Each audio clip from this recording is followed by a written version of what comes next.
Lovely to see you. And thank you for coming yesterday. No, don't, because I felt that it's my duty as an Indian to voice my anguish, my apprehension at what's happening. And before coming, I was just looking through the pages. There's a big book I have, your grandfather's name. Acha. And I was looking through that, and I know these 2,800 kilometers is nothing. You walk through sweat, tears, and blood, literally. And we have seen history happen from the inner circle. I've watched it from the outer circle. So walking with you, if I don't come with you, it's not fair. My nephew's a photographer. So I said, listen, I want to give a little present to my friend Kamal Haasan. And I said, give me a picture, one of your pictures, as a gift to him. So I want you to guess what he came up with. What picture do you think he gave me? I don't know. Come, let's go and see it. Yeah. Oh, it's here. Tells you what Kamal is, right? And so this is what he gave me. This is what he came up with. Oh. Oh, he shot this? He shot this, and that's for you, because it tells us your approach, your attitude to life, and the fact that you're a great Indian and a great Tamil. Thank you. And we're proud of you. Thank you. It looks nice, huh? Oh, lovely. I'm quite interested in how you see what is going on in India. Of course, an Indian person, but also a Tamil person, because the view from South India often looks very different. It is. Than the view from North I'm India. sure it is the same from Assam or Meghalaya. The same, exactly. At the capital. We forget history, and we are only agitated by the topical or recent happenings. I talk a lot about Gandhiji now. It is not right from the beginning. My father was a congressman, but my environment made me a bitter critic of Gandhiji when I was in my teens. My father did not say, he said, just read history. I think you're talking from today. Yeah, but today matters, is my question. He's a lawyer, and he didn't argue with me on this case. Around 24, 25, I discovered Gandhiji on my own. And over the years, exponentially, I've become a fan. And that's me, to explain myself. You to actually correct yourself and say sorry. That's why I made Hey Ram, Right. a film where I played a parallel assassin, Wow. wanting to kill Gandhiji. And as he goes nearer to the person and the truth, he changes. Yeah. But it's too late. Somebody else does the job that he wanted to do, but he had changed his mind. That's the story of Hey Ram. So you came up with the idea? Yes, that is my way of saying sorry to my Bapu. Excellent. That's quite a sort of sophisticated, intelligent way of looking at the problem. Yeah, because I have to take the onus of all the crimes, including what happened in your family. We let it happen. But I think inside what you're saying is hatred is actually blindness and misunderstanding. Yes, and the worst form of criticism is an assassination. I think that's very cheap. And It's a coward. A coward does that Only- because he has no other way to fight. But that cannot be the answer. So what's your view then of the violence and the hatred that is being spread in the country? I mean, I view it as a consequence of the fear that is being spread in the country. No, this is actually a synthetic, reproduced, Manufactured. manufactured thing. I don't think so, because go into Kerala, more than Tamil Nadu, you will find amity prevails. Yeah. Unless you doctor it. Yeah. You can do it from either side. Yeah. I think there are more sides to it than just Hindu and Muslim. Yeah.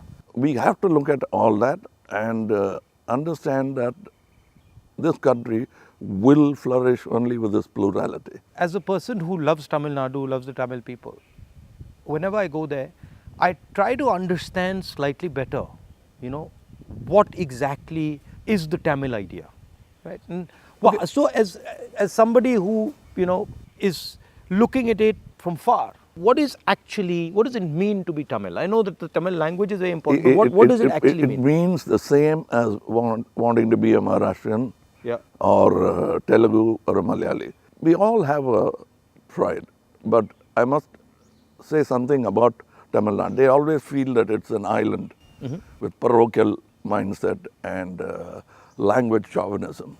Everybody is proud about their language, but I can tell you, you can go to a village, any village or town, my town, and just stand in the middle of the road and shout Nehru. A dark man will turn around, Yeah. or he'll say Bose. Yeah. Somebody will turn around and he doesn't look anything like Yeah. Nehru ji or Bose ji. And they'll turn, you'll find Gandhi, many Gandhis. That is the mindset. And at a particular point, they felt there was apathy from the center. That happens every time. It will happen with every government. They are now unhappy with what is happening now. But that's not permanent if you could approach it like you're doing it now. The reason why I want to celebrate your walk is reaching out to the people and lending the ear instead of standing on a podium and lecturing. Yeah. That's commendable from your side. But my experience when I go to Tamil Nadu, right, is that they express themselves in a very passionate, Yes. it's different expression. So if you go to Maharashtra, people show affection, but the way the Tamils show affection is something completely different. I get that feeling when I go there, and I always wonder, what is that exactly? How does it, why such strong affection or strong expression or so passionate? It's part of the culture. It's a very old culture, and they've seen wars, they've seen battles, they've learned a lot from Jainism, Yeah. Buddhism. It's a mixture of everything. That kind of affection was enjoyed by Kamarajji, Yeah. MGR, all those leaders. They are moved to tears, Yeah. laughter, screaming when they see the man of the. I think around the country it's like that with variations. And also the Tamil language is very important to them. Yes, I think even non-religious, godless people celebrate Tamil and worship Tamil. So you said you've got, you're doing this fashion business, and so you know a lot about what is going on in the rest of the world. How do you see the United States, China, these countries? Where do you see India's place in all this? Nowhere less than them, Yeah. but we should walk the talk. Yeah. Like you're doing, every Indian must walk the talk. I want to be, or simply resigning yourself to calling it a third world country. Yeah. You can't do that anymore. That's blasphemy. And you said in our earlier discussion that production has a lot to do with it. The ability to produce something and Yes. sell it outside India, not just in India. Yeah, we can't have a toddy mindset because you can't bottle it. It has to be had Right. then and there. We are in G20 not because of one government, Yeah. successive governments. And whatever good they could do, that has accumulated and come to this day. So we are aware of that. And you were talking about China. I want you to say more. The security of the country, both internal and external. Yeah. Your opinion on it. I was speaking to some ex-servicemen the other day, and I was mentioning to them that security today in the 21st century, it's not good enough just to say, okay, what do our borders look like, right? Because security today has become a holistic thing. You don't necessarily get attacked from the borders. You can get attacked from inside. You can get attacked by cyber weapons. You can get attacked by, use of your media. So in the 21st century, one has to have a global view about security. And that's where I think our government has completely gone and miscalculated. We constantly hear about what is going on the border. And the fact of the matter is that China has taken 2,000 kilometers of our territory, okay, square kilometers. And frankly, we haven't said anything. The Prime Minister hasn't said anything. The military has clearly said that they're sitting in our territory, but the Prime Minister said nobody has come. This sends a very clear message to China. And the message is, we can do whatever we want, and India will not respond, right? And in fact, in some of the conversations that they are having with our military, they're actually making the statement that, look, your Prime Minister himself has said we are not in your territory. So what is the conversation about? So that's one aspect of it. Yeah, to them it will look like we are whistling in the dark to allay fear. Yeah. No, and Looking somewhere no, else. imagine if you are the leader, right? And your forces and my forces are negotiating, and your forces are coming and saying you're in my territory, and then I say no, but your leader has said we're not. So it destroys the entire negotiation position of Yes, India. yes. Right? So that's one aspect of it. The second aspect of it is how conflict has been transformed, and conflict has been transformed because earlier you fought on a border, now you fight everywhere, right? So you fight by shutting down power stations, you can fight by attacking the railway system, you can fight by militarily attacking, you can And fight. the oldest trick is to Yeah. contaminate border. Yeah, so you can do that. So the single most important thing in the 21st century is that a country has internal cohesion, that there's harmony in the country, that people are not fighting, that there's peace in the country, and the country has a vision. The point is not going to war, right? The point is being in a position where you cannot be attacked. And there's a link between a weak economy, a confused nation without vision, hatred and anger, and the Chinese sitting in our territory. Because they know that we are dealing with internal matters, internal confusion, an internal lack of harmony, and so they can just go in and do whatever they want. So that's one element of the problem. The other huge element of the problem is what has happened in Ukraine, right? And essentially what the Russians have done in Ukraine is they've said, look, we will not accept that the Ukrainians have a strong relationship with the West. And they've basically told the Ukrainians, if you have a strong relationship with the West, we will alter your geography. And that is the exact same principle that can be applied in India. What the Chinese are saying to us is, be careful with what you're doing, because we will alter your geography. We will enter Ladakh, we will enter Arunachal, and what I can see is them building a platform for that type of an approach. So as an Indian person, I don't want to be somebody who's warmongering, but I'd like our country to be aware that there are real problems on the border, and those problems on the border are connected to what is going on inside our country.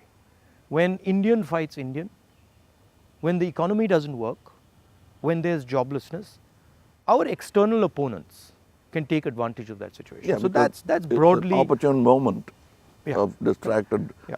So one of the things that we've constantly telling our government is talk about it. If you don't want to talk through the media, at least talk to the opposition. We understand these things. We might be able to help you, advise you, bounce ideas off us, but they just don't listen. So it's the approach that we understand everything.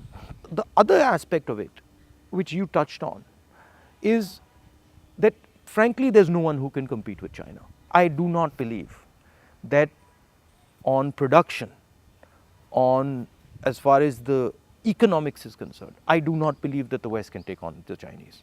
I believe that India can take on the Chinese. We have the population. We have the population, we have the people. What do you need to take on the Chinese? You need a young population, you need large numbers of people, you need a large educated base. Compared to China, our population is younger. Exactly, right? And if you see the West, right, and this might be a bit controversial, but they've got too much, they're flabby. They're living in opulence. They live on, they and live. they are outsourced. And they outsource, right? Whereas our people, they know what a struggle is. They understand difficulty. So I think as an Indian person, I see a huge opportunity for India to become, like China, the producer of the world, right? And of course, the West has a space, which is high-end manufacturing, high technology, etc., which they're very good at, they'll dominate. And we should try and challenge them on that. But I do not think they can compete with China on the large-scale manufacturing, blue-collar work. And I think that's the tragedy, that we are walking on these streets, you walked with us, and all our children are saying we are unemployed, when in fact we could have huge amounts of employment through our agricultural system, through sort of manufacturing. The constant neglect of agriculture is disgruntled many Tamilians. They're voiced, they came here, they didn't even get an audience. India has skills, and it has skills everywhere, right? I always say that the next Satyagraha is the skill set development for India. Right. Because making thousands of lawyers who won't get a job, thousands of engineers Exactly. who won't find a job. Instead, if you develop their skills, they can have their degree but pursue their passion. Instead of me talking about other subjects generally, let me talk about where I come from, the film industry. But the number of training facilities, 200 jobs in a film, and there's no ITI for that. So what it is, right, is actually a disrespect of skills. You will not respect the person's skill and then say, okay, as the nation, how do we empower this person's skills? So I gave you the example of Bellary, right, which is the jeans capital of India. Now Bellary should be exporting jeans to the rest of the world, should be exporting different types of jeans, should be innovating on jeans. Right? Bellary has been shut down because of demonetization and wrongly applied GST. And you've literally taken a hub which could challenge the Chinese across the world in making jeans, and you've destroyed it. It used to have 4.5 lakh people working there, it now has 50,000. Like something like what you're doing with Khadi, right? I mean, who would know that that's a Khadi jacket? Nobody. Right? More than the publicity of it, the reach of it. Exactly. And Americans are loving it. And then you got the history of Khadi, right? Because if you start to say, well, this is Khadi from the Indian freedom movement, this is made by Yes. Indian people by hand, this is what fought a superpower, you can make a beautiful story out of it. Yes. And it's not done in a modern factory. Yeah. It's done by people sitting in villages and handmade. Exactly. You know, I'm very happy and honored to be sort of partnering with these people who've been neglected. They're almost on the verge of closing down and going back, thanks to GST. So how many people now are working there? We have started, like we have not started a full-fledged tailoring system because we only have 12 outlets and we can supply with a number of tailors. But the number of weavers are many. Right. They are in Telangana, Karimnagar. We are sourcing it. We are going even to Kutch and other places so that we can bring India together. So that's it was very nice. It was very nice of you to come, I must say. I with all the situation and the BJP and sort of the ability they have to coerce, I think it's also a brave thing. That's why I think that's why he gave he came up with that idea of the picture. It's not easy. I'm glad he thinks of me that way, but I still remember the speech by Gandhiji when he said, "Shake the lion's mane," for which he was incarcerated. So we have the strength and ability, but I'm happy that you're meeting people, practicing jujutsu, walking miles and miles and miles. It's nice. And because you're doing exactly what Gandhiji did, to understand the nation before fighting for it. No, it's quite a fantastic experience. I remember walking from Tamil Nadu into Kerala. It's completely different. Yeah. And as you said, it's changed, but then it's the same.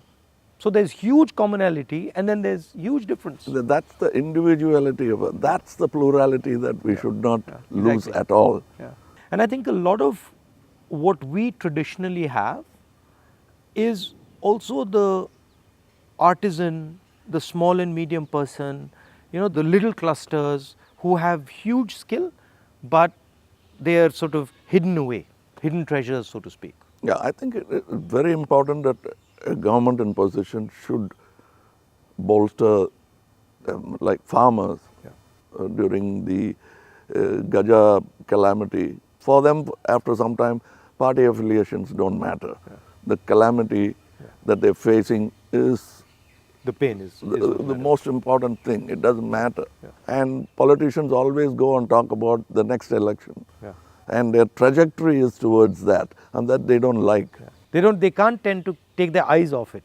Politicians. I find that. And I get criticized a lot, sometimes where they're like, oh, he's not election centric. I mean, I think of course, one has to fight elections, one has to be in politics, one has to take them seriously. But there's also another role of people. There's a role of bringing people together, of listening, of being affectionate. That role, I think, is a very important role. What we have done through our party is that simply sort of wipe the dust away from the Gram Sabhas and brought it back into, now it's happening because we are attending and now we want to take it into the towns. I think people should participate in politics, not necessarily electoral politics only.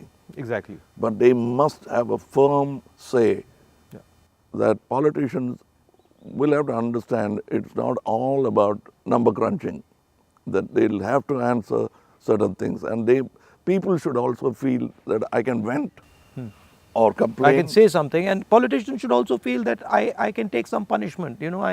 He's shouting at me, okay, no problem. I did something wrong. I go and listen to what he's doing, what he's saying. I think that's, people don't like criticism. I think criticism is a good thing. I think we are a very young democracy still, in spite of 75 years. The reminiscence of the monarchy is still in our mind. Yeah. No, that's a profound thing you've said. It's true. It's still, they want loyalty. And politicians who are in power want to somewhere behave like a king. Because it's not too far behind in history that we had princely states. 70 years, yeah. But I think if you look, a lot of sort of our chief ministers and leaders, the approach is that of a king. You look, you're like unilateral decisions. I will do whatever I want, not taking into account what people feel, not listening. I think there's quite a lot of that. Yeah, and they are offended when you call them a civil servant. Yeah. I'm not a civil servant. Yeah. I'm in position, I'm in power. But that's what we are, ultimately. It should be a position of honor rather than position to usurp. Yeah. The trustee idea of Mahatma Gandhi. Over the time, I'm looking for people who are at least a semblance of that in them, because it's unique. He's a tall international figure. Yeah. And that we realize when he's not there. Well, anyway, I won't keep you. No, I'm keeping you. It's lovely to see you.